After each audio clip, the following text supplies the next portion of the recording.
माझे जीवीची आवडी पंढरपुरा नेईन गुढी. पांडुरंगे मन रंगले गोविंदाचे गुणी वेदले.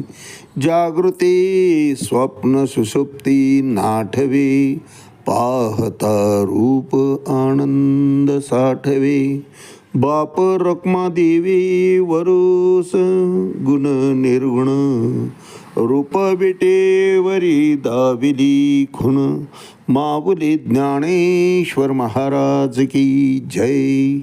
एक तरी ओवी अनुभवावी या ज्ञान यज्ञात आपण श्रीमद भगवद्गीता अध्याय 8 त्यातला श्लोक क्रमांक 20 आणि माऊलींनी या श्लोकवर ज्ञानेश्वरी 8व्या अध्यायामध्ये 173 क्रमांकाच्या ओवीनं केलेलं भाष्य याचं आज आपण चिंतन करणार आहोत. परस्तस्मात् तो भावो अन्यो व्यक्तात् अव्यक्त सनातन यः स सर्वेषु भूतेषु नश्यत्सु न विनश्यति. अर्थात व्यक्ताव्यक्त आपण काल अभ्यासिलो की प्रत्यक्ष दृष्टीला दिसतं आहे ते व्यक्त स्वरूपात यायच्या आधी जी अवस्था असते प्रत्येक जीवाची प्रत्येक वस्तूची ती अव्यक्तच अव्यक्त होऊन जातं किंवा अव्यक्तच व्यक्त होत असतं.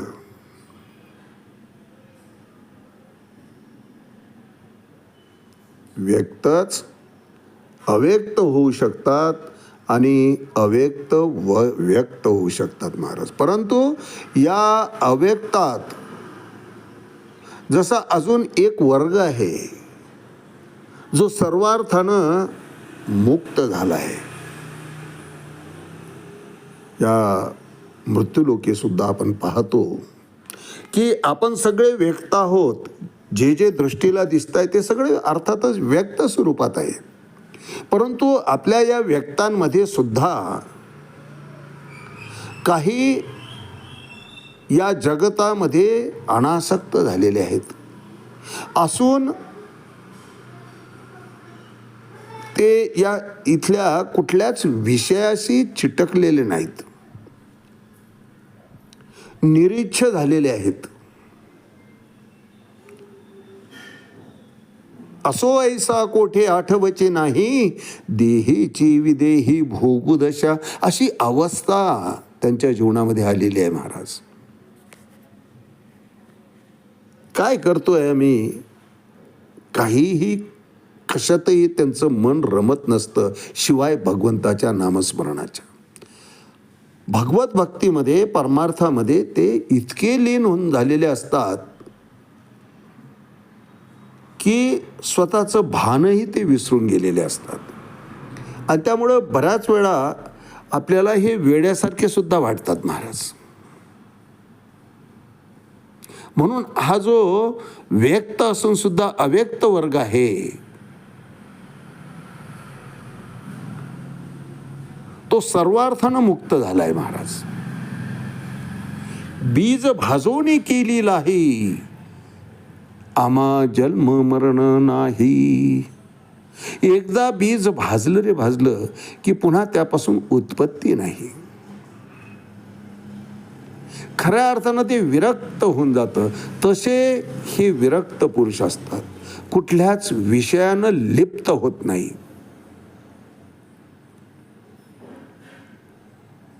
आकाराशी कैसा ठाव देह प्रत्यक्ष झाला देव. दिसायला ते माणसासारखे दिसतात परंतु त्यांचा देह हा ब्रह्मतत्वाशी जोडला जातो. जड असून सुद्धा ब्रह्मतत्वाशी तो जोडला जातो.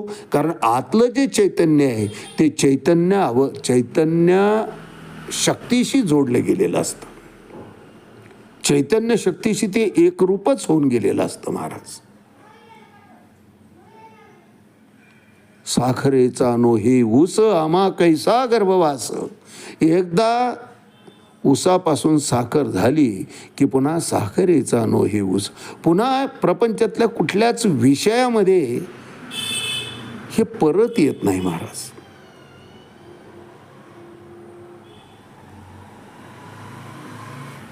आकाराशी कैसा ठाव देह प्रत्यक्ष झाला देव, साखरेचा नो हे ऊस आमा कैसा गर्भवास, तुका म्हणे आले घरा वैकुंठ सोहळे.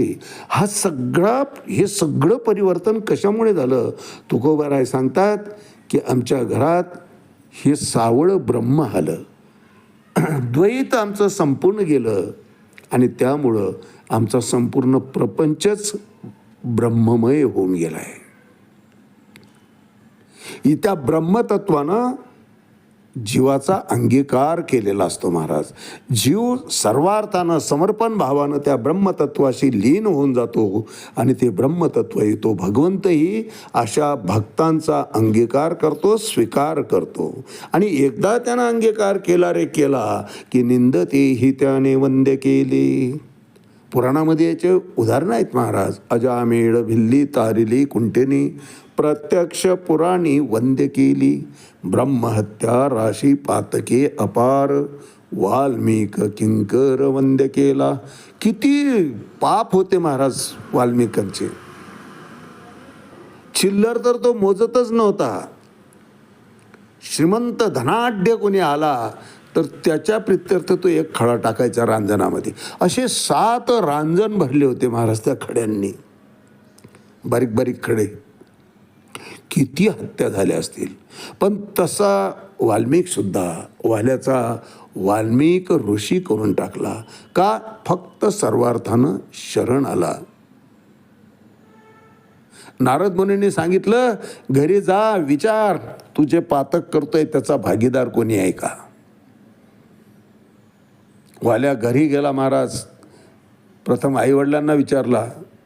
ते म्हणले बाबा तुझं आम्ही संगोपन केलं, आता आमचा सांभाळ करणं तुझं कर्तव्य आहे.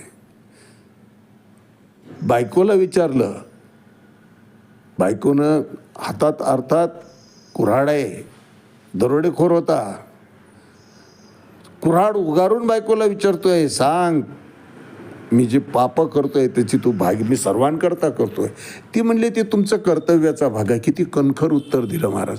त्यावेळेस कुऱ्हाडीला घाबरून जर वाल्याच्या बायकोनं सांगितलं असतं हो हो मी स्वीकारते तुमचं पाप, रामायणाच्या आधी लिहून ठेवलेलं नाट्यरूपाचं वाल्मिक ऋषींचं कार्यच घडलं नसतं महाराज. किती वेद असावं भविष्याचा, पुढे काय होणार आहे अख्खं रामायण वाल्मिकांनी लिहून काढलं महाराज. वर्तमानाचा वेध घेतात साधू संत ऋषीमुनी, यात नवल नाही महाराज. भूतकाळाचं तर ज्ञात असतं, आपण जगून आलेलं असतो, पण भविष्याचं तिन्ही त्रिकालाबाधित असतं. तिन्ही काळांचं ज्ञान अशा ऋषीमुनींना होत असतं. संपूर्ण रामायण व्हायच्या आधी लिहून ठेवलं आणि भगवान प्रभू रामचंद्राने सुद्धा रामायणात जसं लिहिलं आहे त्याच्याप्रमाणेच पार्ट आपलं वठवलं महाराज. हनुमंतरायाने एकदा आग्रह धरला की मही रावणाच्या बायकोला मी वचन दिलं आहे देवा, कारण त्यांचा मृत्यू कशात आहे हे तिनं सांगितलं, पण एका अटीवर तुमच्याशी ती विवाह करू इच्छिते आता आणि मी वचन दिलेलं आहे. प्रभू रामचंद्र म्हटले या जन्मात शक्य नाही, कारण वाचून बघ म्हणले वाल्मिकांनी काय लिहिलं आहे. बोलिला वाल्मिक तैशीची करीन. वाल्मिकानं जे लिहिलेलं आहे तसंच मला वाचावं लागणार आहे बाबा, कारण मी भक्ता अधीन आहे भगवंत सांगतात. भगवंताने एकदा अंगीकार केला की कितीही निंद्य असला महाराज मनुष्य तरी त्याला तो वंद्य करून ठेवतो. वंद्य मोक्षच प्रदान करून टाकतं. आणि आपल्या धामाप्रती प्रत्यक्ष स्वतः भगवंत अशा जीवात्म्याला, अशा साधकाला, अशा कृष्ण भावना भावित माणसाला घेऊन जात असतात.